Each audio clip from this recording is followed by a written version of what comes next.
ناظرین، صفا on line میں آپ کا خیر مقدم ہے۔ پیش ہے آج کی خصوصی رپورٹ۔ مفکر اسلام حضرت مولانا سید ابوالحسن علی حسنی ندوی ایک عبقری شخصیت کے مالک تھے۔ انہوں نے جہاں علمی اور ادبی میدان میں کارہائے نمایاں انجام دیے، وہیں ملی قیادت کے میدان میں بھی بہترین نقوش چھوڑے۔ خاص طور پر انہوں نے ہندوستانی مسلمانوں کی تاریخ کا بے لاگ تجزیہ کیا اور مسلمانوں کی رہنمائی کے لیے ایسے رہنما خطوط کی نشاندہی کی کہ اگر ان مشوروں پر عمل ہو جائے تو یقیناً مسلمانوں کے بہت سے مسائل حل ہو سکتے ہیں۔ حضرت مولانا کے پیش کردہ رہنما خطوط اس قابل ہیں کہ ان کا مطالعہ کیا جائے اور ان سے مزید راہیں نکالی جائیں۔ حضرت مولانا کے بیش قیمت مشوروں اور مسلمانوں کے مسائل کے تئیں ان کے پیش کردہ حل کی اسی اہمیت کے پیش نظر مروہ ایجوکیشن فاؤنڈیشن دوبگہ لکھنؤ کی جانب سے آل انڈیا مقابلہ نگاری مقابلے کا انعقاد کیا جا رہا ہے، جس میں مدارس کے طلباء شریک ہوں گے۔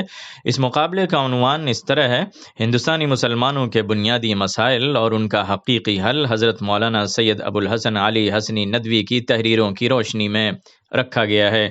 پروگرام کے کنوینر مولانا عبداللہ مسعود ندوی اور مولانا زبیر ندوی نے بتایا کہ اس مقابلے میں شرکت کے لیے اس موضوع پر کم از کم 20 صفحات کا مقالہ لکھ کر بھیجنا ہوگا۔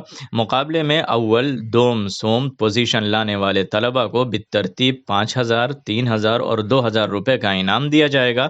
کمپٹیشن آرگنائزر مولانا زبیر ندوی اور مولانا عبداللہ مسعود ندوی نے مزید بتایا کہ پورے ملک سے مدارس کے طلباء اس مقابلے میں شریک ہو سکتے ہیں۔ اس مقابلے کا نظام مولانا منور سلطان ندوی اور مولانا مناظر الاسلام حسنی ندوی کے مشورے سے بنایا گیا ہے اور ان دونوں کی نگرانی اور سرپرستی میں یہ مقابلہ منعقد ہوگا۔ واضح رہے کہ مروہ ایجوکیشن فاؤنڈیشن ایک تعلیمی اور سماجی اور رفاہی ادارہ ہے جس کی طرف سے ہر سال دسمبر میں مولانا سید ابوالحسن علی حسنی ندوی کی شخصیت اور ان کے افکار و خیالات پر پروگرام منعقد کرتا ہے۔ پروگرام کے آرگنائزر نے مدارس کے طلباء سے اس مقابلے میں شرکت کی خواہش کی ہے۔